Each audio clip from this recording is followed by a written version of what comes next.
Okay, guys, what product type is the biggest minefield in all of audiophilia? I'll admit, it's debatable. There's so many options for that title.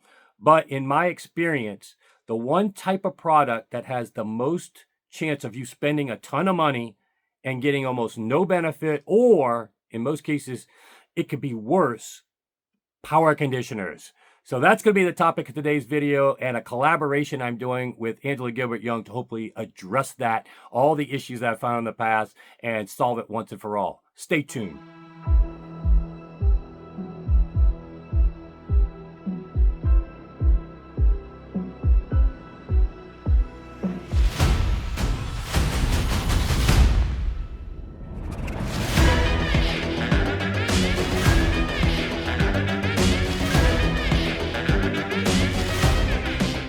Okay, guys, welcome back to the channel. Yes, I'm sporting my North Carolina hat because I just came back from Raleigh. You've seen the YouTube shorts, hopefully you did, with the Potpourri WR1 install at Van's house. This is now the new benchmark of the best room I've ever visited. The combination of his room, the Potpourri WR1s are amazing. I'm not even going to tell you that much right now, although I have those testimonial videos already out there. You're going to be able to hear it for yourself in Tampa. It will blow you away. You cannot believe it. With the Bach on top of that. I mean, Van had tears in his eyes listening to especially one song last night, and we were listening on Sunday night till well past his bedtime. I had been up since 4 in the morning, 4:45 in the morning. We were just listening. It was so enthralling, bobbing our heads. And again, the motions were running with some of these songs for Van, and he's done it all in the hobby. So that's a subject for another day. It's going to be in Tampa, so make sure you come check us out there on that. But in that room as well is going to be another brand name on the list. It's called Gilbert Yeung, who you've seen on my channel. He is a guy that used to be with Blue Circle Audio, and I featured him a year ago when I went to Toronto Audio Fest. And since that time, he's really taken off in terms of doing his own YouTube stuff and social media. He's backlogged now. He's got a few dealers, and he's really doing well because I think people didn't realize he was back in business under the Gilbert Yeung moniker and the pedigree that he actually has. It's very impressive. And some of the things he does, I'm a super fan of, especially his power conditioner. And that's one area, as I mentioned in the intro, where it is a minefield. People have such poor understandings of what they should and shouldn't buy because there's so much bad information out there. For example, power regenerators. How could you get anything better than a power regenerator? It's giving you exactly the perfect power sine wave out of the outlet. Well, guess what? Hook those up to some amps.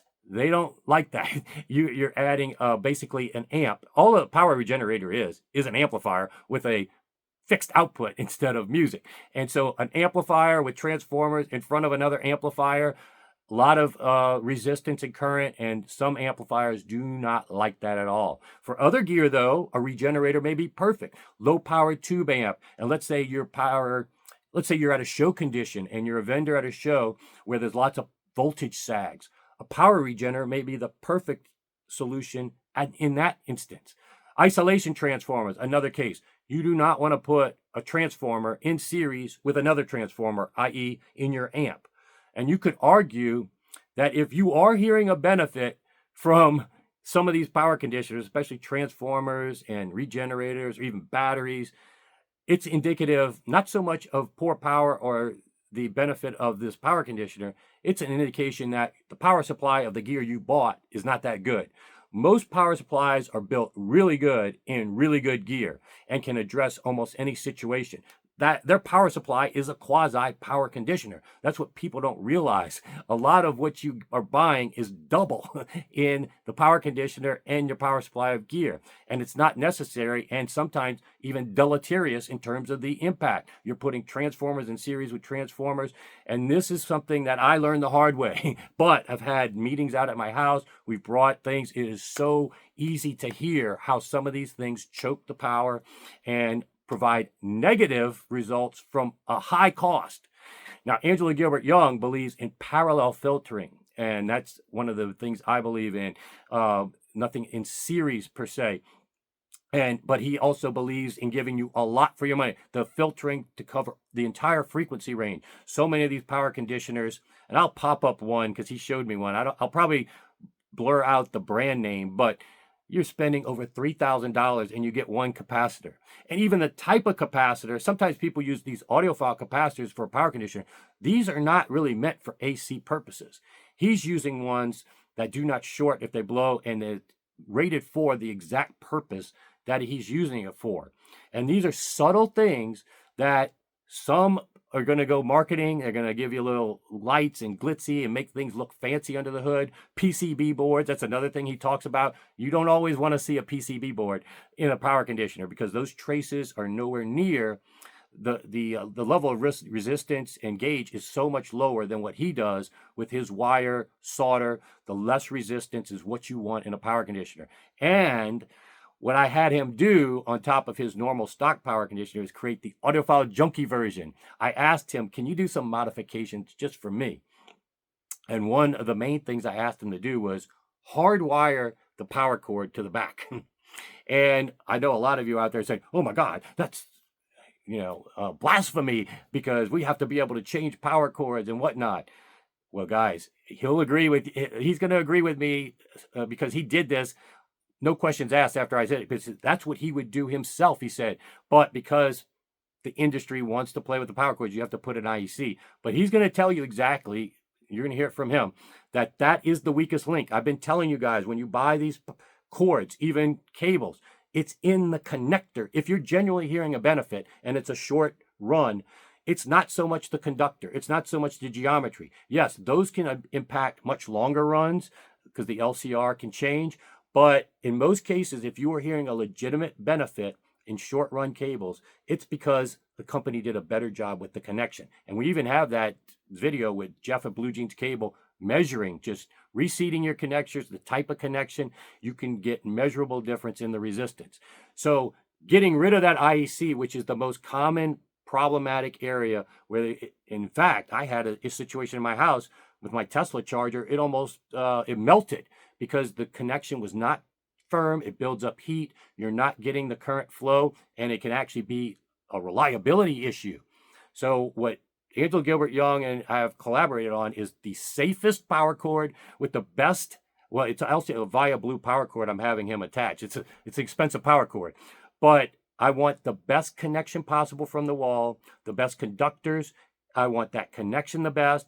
Everything internally, which he goes through today, is going to be the best for the purposes of parallel conditioning universally. A lot of people don't need a power conditioner for performance benefits. You just need it for extra outlets and maybe peace of mind of filtering. That's what this power distributor is going to give you. I would not expect huge jump in performance. Anybody that's telling you that with these power conditioners is lying to you, because it's just not, unless they know that you have a really crappy piece of equipment that has a poor power supply. If you've got good gear, most of these power conditioners are not going to give you a huge jump in performance, but you do need something. Almost everybody needs those extra outlets. They need the extra versatility. It's best to have a product that's got the reliability, less deleterious effects. And that's where this Angela Gilbert Yeung Audiophile Junkie version is going to be a special version that I think cures almost any issue you've seen with others. And on top of that, one of the most common things that people overlook with power conditioning is asymmetry on the line, DC getting through to your transformer, especially big solid state amps that have toroids. They'll often hum if asymmetry or DC gets through on the line. It can be caused by LED lights. That's why you don't want LED lights in your power conditioner, because those things can cause noise and cause your transformers to hum. And if they don't have DC blocking, which a lot of these power conditioners don't, they may filter what's going in, but what comes out is a fraction when all the outlets are being used of what came in. And on top of that, they're adding noise with all these LED lights in there. So it's kind of, you have to have a higher IQ to start thinking what's marketing, what's real. And that's why understanding how things work, and I had to learn the hard way, but I'm sharing this for you now for leapfrogging. But getting back to the DC on the line, if you have DC on the line, there is something you have to put in series, a circuit kind of a capacitor in series to block that DC. but you don't want to put it if you don't have that problem. So the production model, well, it's not a production model. We're not going to production with this, although we'll take orders. If you want to have the same power conditioner that I'm having, let me know and we'll put you in the queue. We haven't even come up with a price for my version yet, but if you're interested, let me know. But what he's going to do is one of the outlets on the back, if you're using it for amps, if you do have a transformer hum, which I actually do sometimes with asymmetry on the line, instead of getting a DC blocker, which a lot of people have made DC blockers, really good one, Van Alstyne, which rest in peace to Frank Van Alstyne. He recently passed away. Great guy, legend in the hobby. But that piece, I had it. It required you to have a power cord into it and then out of it. 2 more connections of power and then a circuit that you don't want in series if you don't have the problem. So what he's going to do is give you one outlet that will have DC blocking. So if you have hum in your transformer, and we're talking about, again, mechanical hum on the transformer, not ground loop hum that's coming through your speakers. Make sure you understand that part of it. And then you can plug in any amp that has that transformer hum into the DC blocking outlet. And then all the other outlets, though, are pure with nothing in series to give you that unadulterated power. All the wiring, everything, the capacitors are all in parallel such that you don't have an issue with restricting current and all the deleterious effects that I've seen with other type power conditioners, especially when you hook it up with amps. But enough of me talking about it. Here, straight from Angela Gilbert Yeung. Put any comments or questions you want. He'll be checking this as well, and we'll share as much as we can, or shoot me an email. It's always in the description. I'll see you back here soon. Wanted to give you a chance to walk through the entire unit, though, because it's super impressive under the hood. And that's why, I contracted with you to do this project, because I'm very impressed with what you're doing under the hood. And maybe if you could spend a little bit of time, I know you've sent me private videos showing, and I think you should make them public because they're awesome of what you do. But here's a chance for you to do it with me today. Show some of the things under the hood. I know this one's not totally finished, so there's still some empty part of the chassis, but show me the progress that's being made, because it's going to be at the Tampa Audio Show in February in a few weeks. So I wanted to get this video out so people know this unit, that the audiophile junkie version of this power conditioner, will be at Tampa, and you can come hear it and see it for yourself. But maybe, AGY, you want to, I think everybody knows who you are. You don't have to do much of an introduction, but maybe just talk a little bit more about this power conditioner and how it evolved from your stock model. Well, like I said, if I tell people what my product and beat my own drums, I'm always a snake oil salesman. But when somebody like you that actually able to see what I do is better than most other method to do it, then it's good to have somebody actually understand. And you want me to do the XF3500, and the first thing you ask me is to hardwire the power cord. Before I even talk about the rear blue, I remember you just asked me, can I hardwire a power cord? I instantly say yes, because like you just said, that connection is the weakest point. Now, you didn't say that, but I am saying that. That connection is the weakest point. The IEC plug and jack is the weakest point of all things. In fact, it's probably weaker than speaker cable, speaker connections, and RC and XLR connection. Because speaker cable have high current but low voltage, and signal cables are low current and low voltage. So the contact doesn't require to be extra tight, because if you have a little bit of impedance on the signal cable, technically it's no big deal. You won't hear anything, you won't hear any degradation. But on a power cord, especially a power strip like that, so you plug everything into it and have one connector supposed to pass like 5-6 amp constantly. If you have a class A amp, could be up to 10 amp. And that connection, if you have any kind of loose connection or any kind of not so tight connection with high impedance, that connection is going to generate heat, drop voltage, and going to degrade the performance. So when you ask me, can I do a hardwire, I instantly say yes. And I would like to actually say that the reason I did not do a hardwire power cord is a lot of people like to play with the power cord, and they don't like to limit the options. And back in 15 years, I was trying to use the Neutrex power lock. One of the company out there still using the Neutrex power lock. I have met resistance saying like, well, you don't have any other choice. So okay, I'll go back to IEC. But I was so glad that you asked me when you asked me again, can you do a hardwire power cord? So that's why I'm so happy to do it. And I said I can wire mine, and you have suggested you have good result with Via Blue and also the footies there, the footies down there. Yep. And so I said, okay, send me the parts. I put it in for you. Yeah, for me, it's worth it. I think that, as you mentioned, that one area is something that people overlook. They spend so much money on these fancy cables to get the silver or the geometry and even the sexy jacketing. And certainly the Via Blue covers all those bases to the nth degree. You can't get any sexier or better constructed, but that connection quality at the end is still not as optimal as hard wiring. Yes. That clamp and that clamp eventually going to get loose because it's brass based, eventually going to weaken. And I'll give a little side note. I had a Tesla charger in my garage, and you have to connect it to the 220 volt. And it was one of these, I had to connect it to the ceiling. So it never was, it was secure 10 years ago, but over time that loosens and it built heat and almost burned down my house because it melted and arced, whatever it did. All the things that you talked about, connections, especially when it comes to power, not just from the performance aspect, but from a safety aspect. Yes. You just want it to be hardwired. For me, when you're talking about the voltages that come through here, I think it's worth the trade-off of not being able to play with different power cords.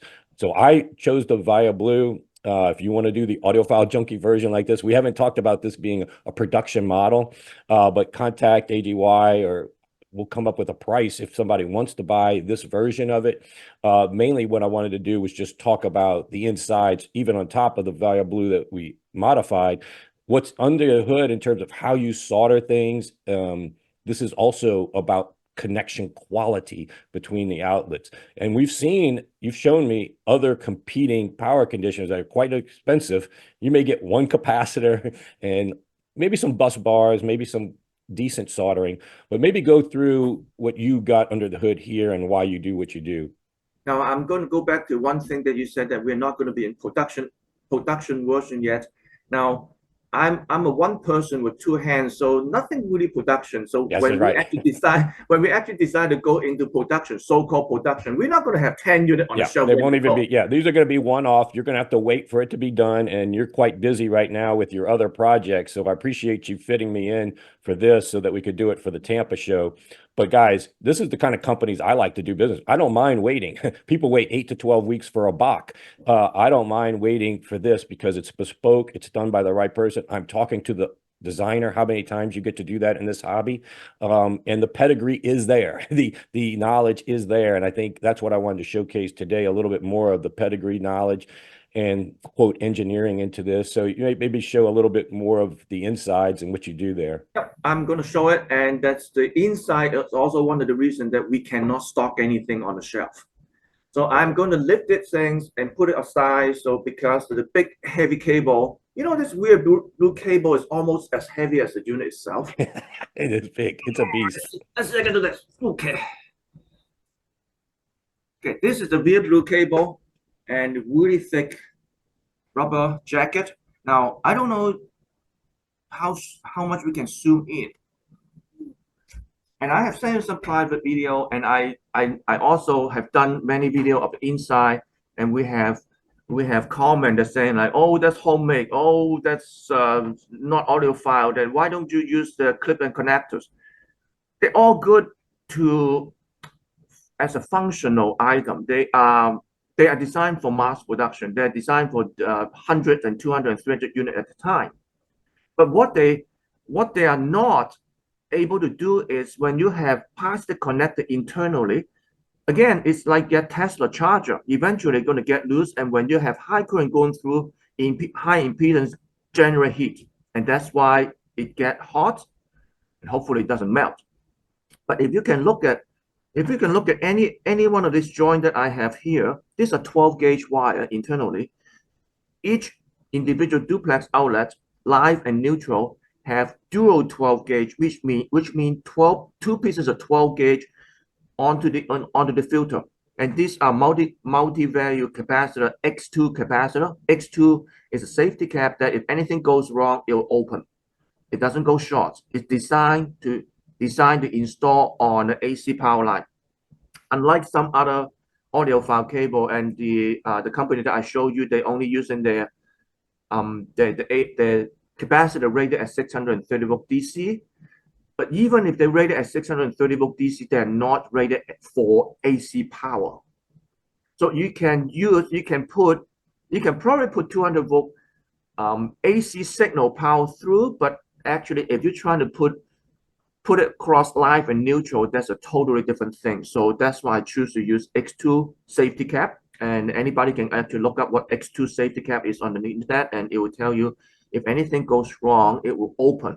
And if when the circuit open, nothing will go bad. But if the circuit short, things will go bad. Gotcha. And that's why they are designed to install on an AC power line. And again, I have soldered dual 14 gauge copper wire onto each filter, and each run of the live and neutral have 2 pairs of dual 14 gauge. So each live and neutral have 4 pieces of 14 gauge to supply the wire. And this all is basically equal to approximately 11 gauge. And each wire, each of those copper are directly soldered right onto the pin of each capacitor. It doesn't go through any PC board. And PC board, the disadvantage of PC board is that the trays are very thin. And I know that you can get extra thick trays, and it's about 4 dial thick, 5 dial thick.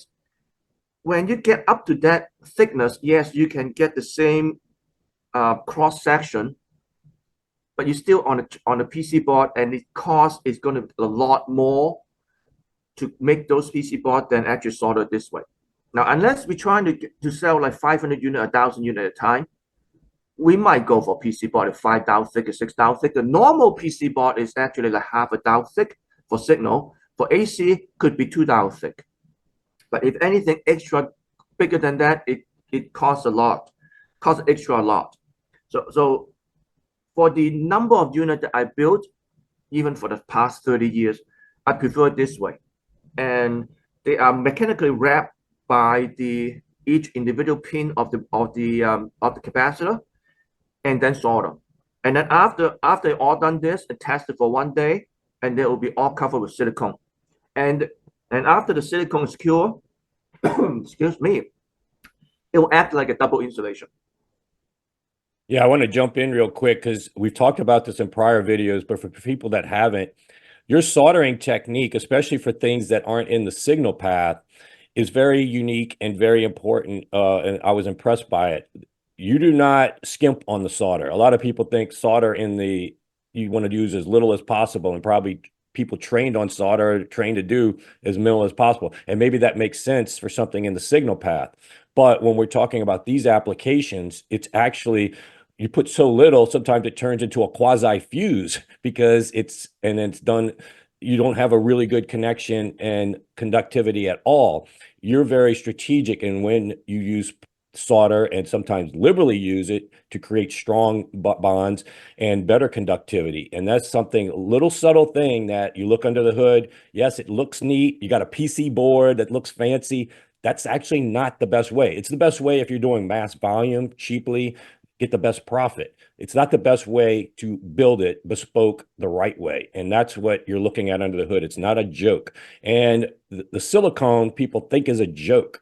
Let me tell you guys, on top of the dampening properties and everything that people may tout with that, you got to budget in shipping nowadays for extreme amounts of jolting. I've shown at the TMR that what they see on the gear that they get in, transformers being moved off of their bolt, even the amount of force that gets damaged in shipping, potential forces, is a lot. And just doing this extra silicone that you see on his provides a little extra. That I've seen solder joints from a crated speaker be broken from shipping. It didn't leave with that broken solder joint. So seeing solder joints like this, on top of that, he's going to be applying silicone. It's another level of reliability and performance that people, knee-jerk, may say, oh, that's do-it-yourself, that's primitive. No, it's actually better. So I just wanted to jump in and say that. But I totally agree with that. And there are also nowadays there's a lot of manufacturers use lead-free solder, and lead-free solders are actually exempt by three very important industries: the military, the healthcare industry, and aerospace. And they cannot allow to have any defective items, so they don't need to use lead-free.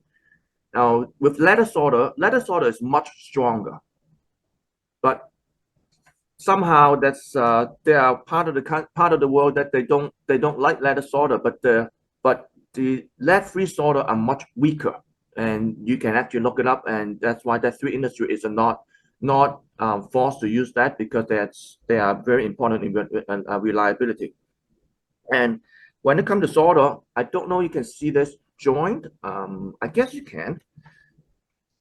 When I wrap the wire onto the copper wire, when I solder the first layer, solder usually just flow right inside, and then you can see the rip of each wire. I let the wire cool down, and then put another 2 or 3 coats of wire to make the joint round and smooth. So to make sure all the gap between the wires are filled with solder, so that make it one solid big joint instead of like tack solder into it. Now, when you have also mentioned that some people thinking as little solder as possible on PC board on small signal, correct. There are also that people, several people, at least more than 3 or 4, and they are claiming that they are certified by NASA, they're certified by other industry. And I said to one person, and he wanted to do soldering for me, and he said he's a NASA certified solderer, and I said that's one of the reasons, I don't know how many, but one of the main reasons that I will never hire you. Because you're NASA certified. What is aerospace aimed for? Payload. They want as little as possible. So they want to use as little material as possible to make the payload light. So solder is one thing. So use as little as possible. So that's totally in a different direction of what we want to do. We want to have a big solder joint. Big solder joint meaning low impedance, and low impedance mean less heat, more current flow. But as soon as you have a high impedance, which is less solder, weaker solder joint, then you generate heat and things can go bad. So I am not opposing that those point of view, but we have to understand multiple point of view for different purpose. There is no one size fit all in anything. Right. So in this power line filter, I want the joint as big as possible. When I soldering small signal wire, I want the joint as little as possible, but still has to be strong enough. Yeah, very impressive. And you've done this with all of your gear, not just, solder joints in the power supply side versus the signal side. So when you buy an Angela Gilbert Yeung product of any ilk, this is just the power conditioner, it's the same philosophy, which I've been very impressed with. In terms of, it's very important and glad that you mentioned the type of capacitors, because people will also knee-jerk and say, oh, that's not a Mundorf capacitor. That, very primitive knee-jerk assumptions on the type of capacitors that are used, but also the amount of capacitors that you use. You're very much a fan of using a lot of capacitance.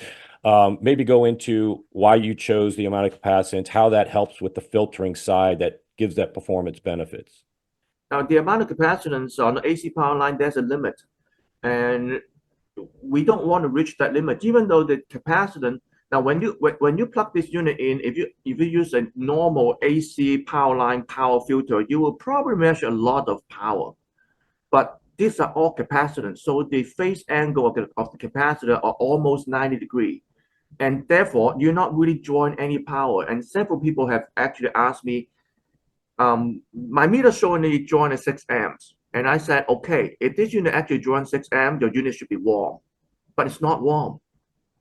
It's because the phase angle is so far away from 0 degree.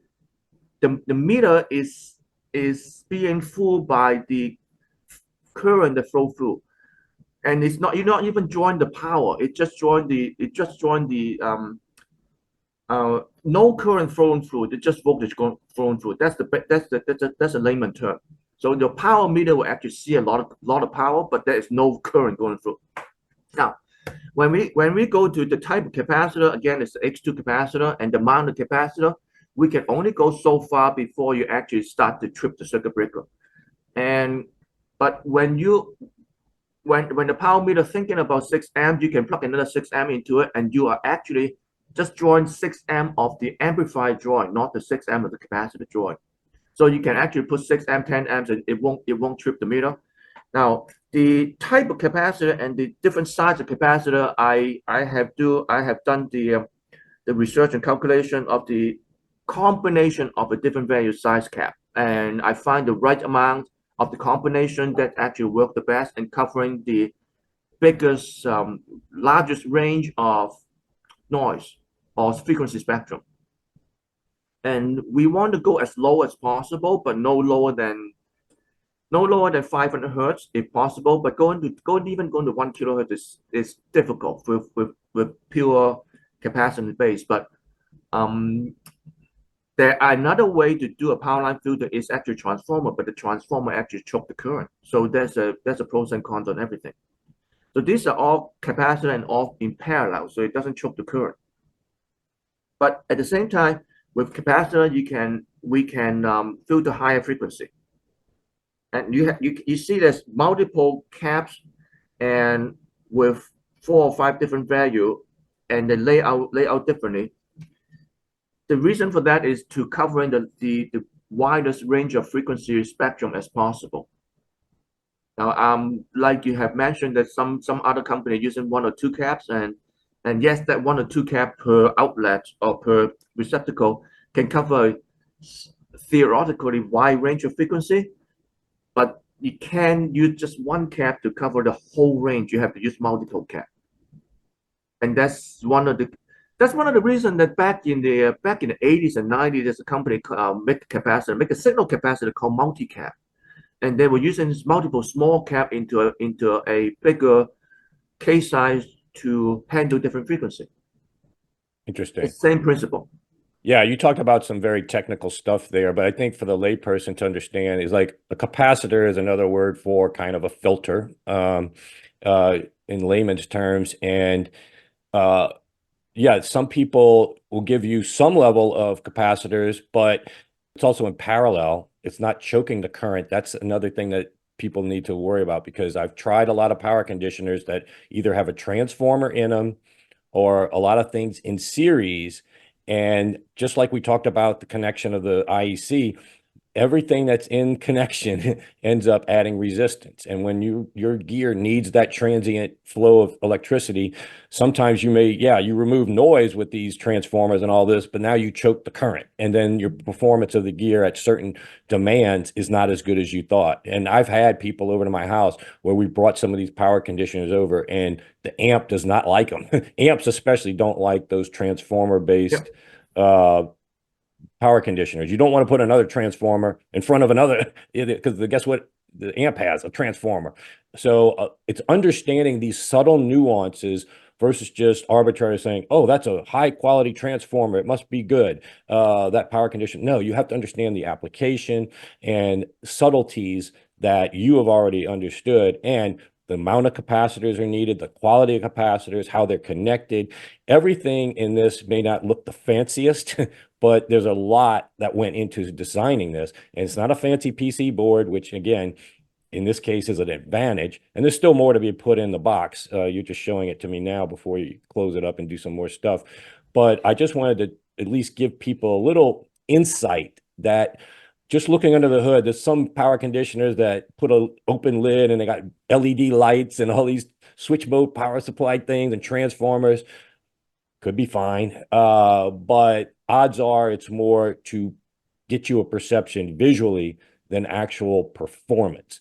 We're looking at designing something. That's why I do this bespoke product with AGY, because he will do stuff like this because he believes in it too. I believe in what he does naturally in stock, and you can buy the stock model from him if you want. But if you're interested in some of the modifications I've requested here, reach out to us and we'll figure it out. We got to get the Bavaria blue footers and cables, but this is just a little taste of what goes in under the hood.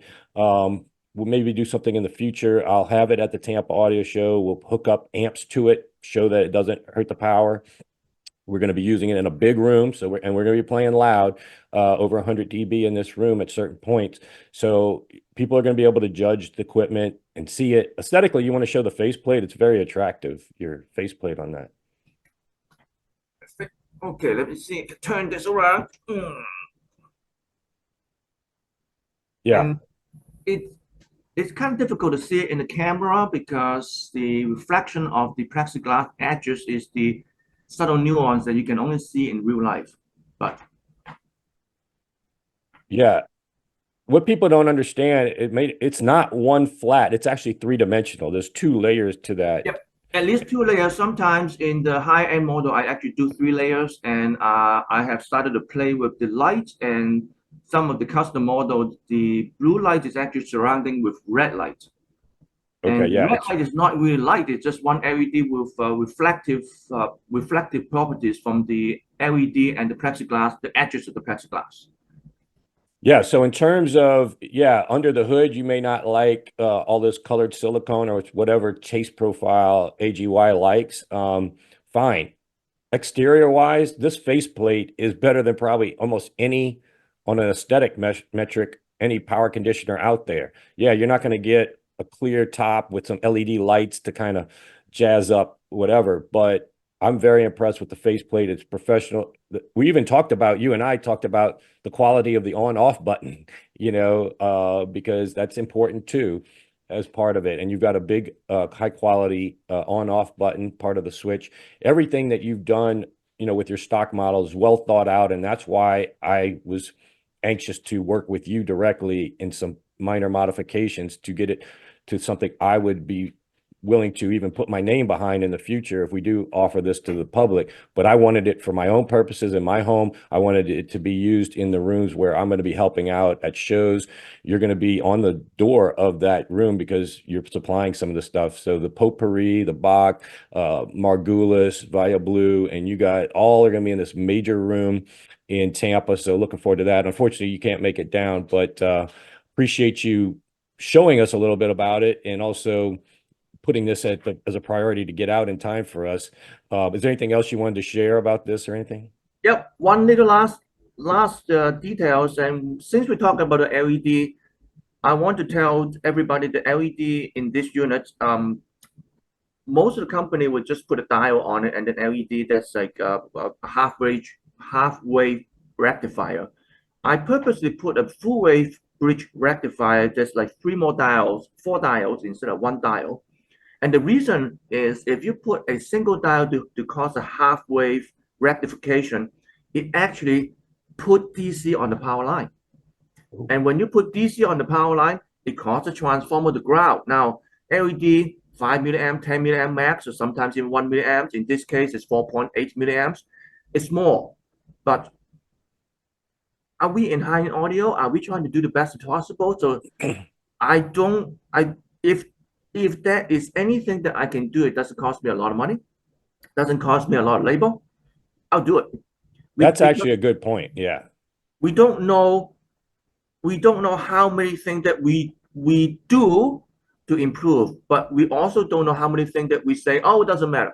How many doesn't matter before we stop saying that? Mm-hmm. So if it doesn't cost extra, doesn't cost a lot, especially as a small company like me, I'm actually a one-person company. It doesn't cost me anything more to actually put a full wave bridge rectifier and actually eliminate that DC offset. That's an extremely good point. I didn't even think about it. I never knew about this. You just told me something I didn't even know, but I know firsthand a lot of toroid transformers and amps will hum. We're not talking about ground loop hum. It's a mechanical hum due to DC on the line, some kind of asymmetry on the line. If you get close to your amplifier and you hear a hum and it's got a toroid in it, that's indicating some kind of asymmetry on the line. And it might only be sometimes, maybe when your washing machine or refrigerator is going, the motor creates that asymmetry on the line, or it could be from LEDs or anything in the room or other sources. So for you thinking about that and saying, I don't want a power conditioner to have these fancy LEDs that actually add asymmetry on the line or some kind of DC that makes my transformer hum. I mean, your capacitors pretty much get rid of that anyway. But I mean, this is that nth level of thinking of things that a lot of people won't think of because, hey, I'll do it because it looks cool. The chances aren't it's going to bother anybody. And yeah, most people's transformer hum and they don't even care. I care. I don't want that asymmetry in the line. I don't want that DC in there. I don't want my transformer behaving anything more than it's optimally should do. That's what I paid for. So you thinking about even those level of details is why I like to do these custom projects with you, and definitely endorse your brand. And certainly when I get my Airbnb and start having brands brought in and kind of transition to a more dealer role, who knows what we're going to discuss and talk about in the future, because I'm very much of a fan of your work and the quality that you deliver at a very reasonable cost. Even your stock models, what is the stock model without the modifications for this? What is it? I believe it's 2,900 retails.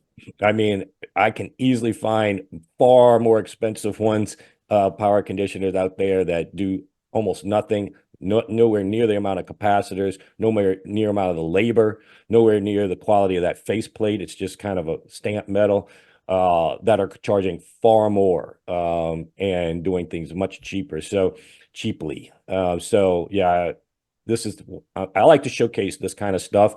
Zooms aren't the most sexy videos. Technical talk isn't the most sexy videos, but for the hardcore audiophiles out there that really want the value for their money, this is the type of stuff I want to focus on, the type of people I want to focus on.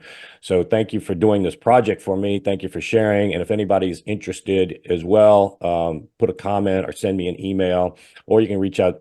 You don't like to do, you like to do your designs. You don't do a lot of talking with the customers other than through social media. So Well, probably that's why when anybody asks me about this, I said, you talk to him. I don't want to talk to him. now I'm going to be getting all these calls. Yes. So I was like being direct. Okay. I I'll didn't handle hide the him. calls and the emails. And like I said, but this is going to be a bespoke one-off prototype. Actually, you talked about one thing we want to talk about. We just talked about it. Probably the next version of this, you're going to do a little switch on the back for connecting the ground either on the chassis or leaving it floating on one end. You want to talk about that real quick? Yes, Yuri have sent us information and saying the shield, not the ground. The ground is always connected, no matter what it is. The ground, sorry. Yeah. the earth ground always connected. But they mentioned about the shield should be connected to only one side of the cable on the power cord and the power plug end to the wall end. And before I got the information, I have already connected the shield into the chassis ground of the unit. So, okay, I took it off. I have tested the unit. I took it off. I tried to listen to some music. For the short period of time that I have listened to music, I think I detect some difference. But I am not sure which way I like it better yet. So that's why I said, let's put a switch on it. Let people decide. Now, there is no safety concern whether the shield is connected to both ends or one end. There is absolutely no safety concern because the actual 10 gauge ground is permanently connected. But this is a shield ground. That's yes, there are theories saying that if you connect shield on both ends, you will pick up noise or you will create ground loop. That is true. I have that experience before. But there is also benefit that connected to both shield ground on both ends that also have benefit. But that benefit sometimes can cause harm. So that's why you have to lift one end of the ground. Yeah, so that's a big on the environment. I like that idea. Certainly for this for going forward, I like that idea. Shield ground. Yeah, I might have misspoke earlier, but yeah, that's very important, I think, because like you said, you might even hear a potential benefit, but leave it up to the person and they can try it both ways. Yep. That's the kind of stuff that I think is important to have more so than fancy stuff. There's a lot of wasted money in power conditioners for fluff, and people that aren't as educated fall for a lot of this stuff. And I want people to be cognizant of the things that matter. Everything from the hardwired power cord, the quality of the capacitors, the type of capacitors, how they're connected. All of these things that went into this, I think, was worthy of a video. So again, thanks for joining me today. Look forward to having it in the near future. Come see me in Tampa, and it'll be in the room with Unique Home Audio Mike Sweck's room. Anything else? I think that's it for this time. Okay. We'll definitely do it again soon. Yep. All right. Thanks, AGY. Bye. Bye-bye.